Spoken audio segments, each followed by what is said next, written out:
we have a second speaker. And our next speaker has been a Toastmaster for nearly 4 months. She's working on the Icebreaker project from the Pathways program, where her path is motivational strategies. Over the next 4 to 6 minutes, Suzanne will give us an icebreaker speech titled, I am unapologetically and fabulously me. Please help me welcome Toastmaster Susan Vanderburgh. Hi, good morning. It's a pleasure to meet you. Tell me something about yourself. What do you do? Does this sound familiar? Is it almost like the same conversation at a different location with different people, but it's still the same conversation? When I go to a networking event, or when you go to a networking event, do you have a goal in mind?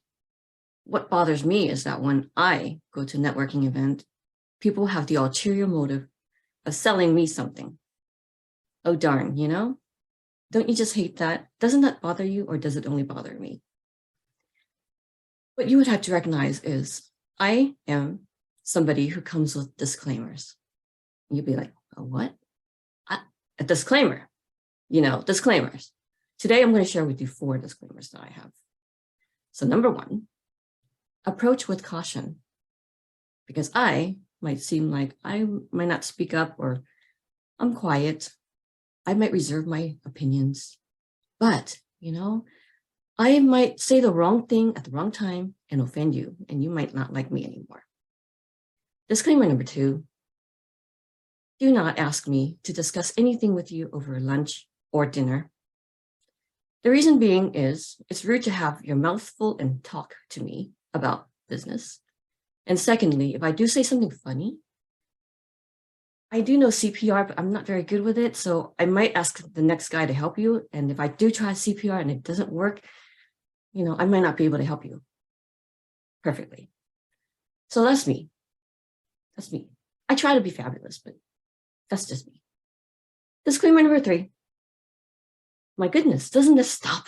How many disclaimers does this woman have, right? You might be wondering. Well, I guess it's more of an admission versus a disclaimer. So if I were to invite you to my house for dinner or whatever, do not be offended if I do not cook for you. Be grateful, because I'll tell you what happened recently. I have 5 dogs.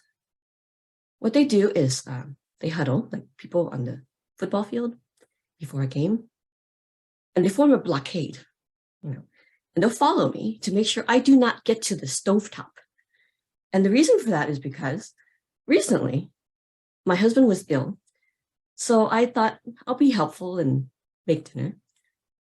So what I did was I grabbed 2 packs of pot stickers from the freezer, and I followed the instructions. I thought, wow, this looks really good. I'm going to do a great job because I'll follow the instructions. And what I did was, it said to boil the water, I think 5 minutes, or was it 10? But anyway, I just dumped it all into the pot of water when it was boiling, and I let it boil for, I think 5 or maybe 8. I can't remember. When it looks like it was ready to come out of the pot, I did, for part of it, I put into another pot with some broth. And then the other part, I thought, I'll just fry this, because it would taste so much better. I love fried pot stickers. So I did that, and I was like, oh my gosh, it doesn't taste right. Maybe I messed it up, or was it already like that before I touched it? So I don't know. I served it to the kids, and the kids were like, thanks, Mom. And then I tried to serve it to the dog, and dogs, they ran away. So my husband tried to serve the pot stickers to the dogs for, oh my goodness, I think 2 days. And they refused. They even hid from him for a while. And of course, they avoided me. It's like, there she comes again. Don't let her next to the stove. Don't let her close to the stove. So after 2 days of trying to serve the pot stickers to the dogs, my husband secretly went out the back door and tossed everything in the garbage can. So I was like, okay, I see what's going on. So do not be offended if I do not cook for you, because that's just me. I try to stay fabulous, but I just cannot cook. So disclaimer number 4, you know, people say, hey, how many kids do you have? I said, well, I only have 5. So I guess when they see me the next time, they say, how are your 10 kids or 40 kids? I'm like, so funny. They're doing fine. Thank you for asking. And, well, you know, what's tricky about kids is that nothing is the same without kids. House gets so quiet, and then nobody's running around. TV shows are not running. You can't see anybody playing in front of the computers.